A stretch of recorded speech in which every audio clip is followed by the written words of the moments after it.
The first time I saw it, gleaming under the dim light of my garage, I thought my mind was playing tricks on me. A platinum band, half hidden in the spare tire compartment of her car trunk. What would you do if you found your wife's wedding ring? The one she swore she lost at the Equinox Gym on Sunset Boulevard, tucked away in the one place she never looks. That ring had been a source of tears, a frantic searching, of me comforting her for weeks. She'd cried on my shoulder, distraught over losing the symbol of our vows. But there it was. Cold, solid, and deliberate. My heart hammered against my ribs, a sick, cold dread washing over me. This wasn't carelessness. This was a lie. And in that single, silent moment, surrounded by the smell of gasoline and rubber, I knew my marriage was a tomb, and I had just found the key. If you genuinely enjoy our stories, please subscribe to the channel. Tell us where you're from and what time it is right now. It's always fascinating to know how far our story flows. Her name was Isabella. To our friends in Los Angeles, she was perfect.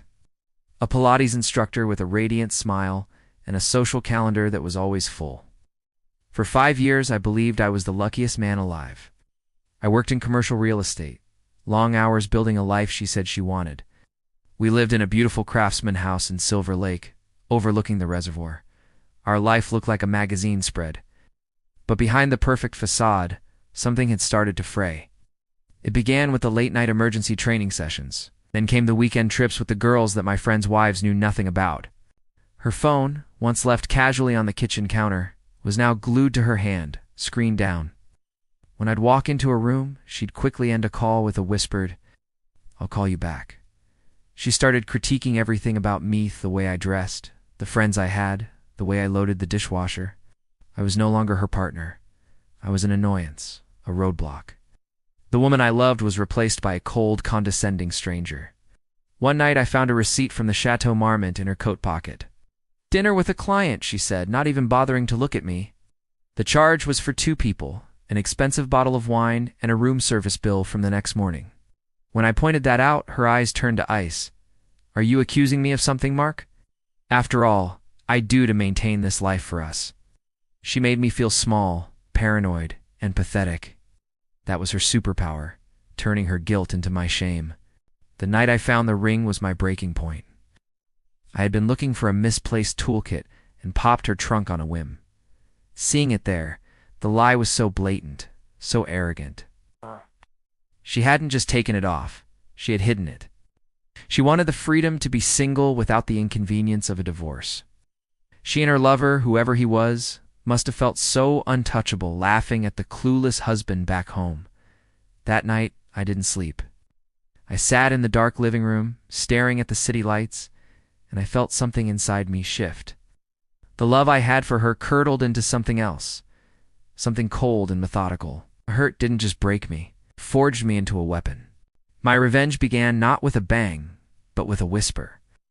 I hired a private investigator, a former LAPD detective with tired eyes and a thirst for uncovering filth. His name was Costello. Within a week, he gave me the truth, delivered in a manila envelope that felt heavier than a tombstone. The affair partner was a real estate developer named Julian Vance, a slick trust fund parasite I'd actually met at a charity gala. Costello's photos were brutal. Isabella and Julian kissing in the parking garage at the Grove, holding hands walking into a private suite at the Hotel Bel Air. Her car parked outside his minimalist mansion in the Hollywood Hills overnight. He even had audio recordings of their calls, picked up by a bug on her car. Her laughing about my cluelessness. Him calling me the wallet. They weren't in love. They were partners in deceit, feeding each other's egos. With the evidence secure in a safe deposit box, I moved to the next phase. Our assets were complicated. Our house, my investment properties, our joint accounts. I met with the sharpest divorce attorney in Beverly Hills, a woman known for dismantling marital estates with surgical precision. For the next 3 months, I played the part of the loving, oblivious husband. I brought her coffee in bed. I complimented her new dresses. I listened patiently as she described her stressful days. Every smile I gave her felt like a lie, but it was a necessary one. While she was out on her late-night sessions, I was meticulously moving assets, setting up new accounts, and documenting every expense she charged to our joint cards, every designer bag, every secret hotel stay. Why, I was building a cage bar by invisible bar. The trap was set for our anniversary. I booked a table at Providence on Melrose, her favorite restaurant. I told her I had a surprise. She arrived looking stunning, smug, and completely unaware. She probably thought I was going to give her a new diamond necklace to replace the lost ring. Over dinner, she was distant, checking her phone under the table, no doubt texting Julian. I let her. I raised a glass. To us, Isabella. To honesty and trust. She smiled, a hollow, practiced gesture. Then, under the soft restaurant lighting, I slid a simple, plain envelope across the table. It wasn't a card. It was a legal notice. "What is this?" she asked, her smile faltering. I just stared at her. "Open it." Her hands trembled as she tore it open. Her face went from confusion to disbelief to sheer, unadulterated panic. It was a petition for divorce, citing adultery. Attached were printed copies of bank statements showing my transfers out of our joint accounts. And on top, a single glossy 8x10 photograph. It was her and Julian, kissing on the balcony of his mansion. Her face went completely white.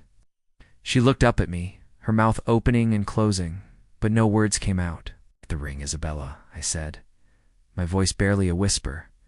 "I found it. In the trunk of your car. You didn't lose it. You hid it." The aftermath was swift and brutal. Our friends received an anonymous email containing a link to a password-protected website. The password was LIAR. Inside was a curated collection of Costello's evidence, the photos, the audio clips, hotel receipts. Her social world imploded overnight. The divorce was a formality.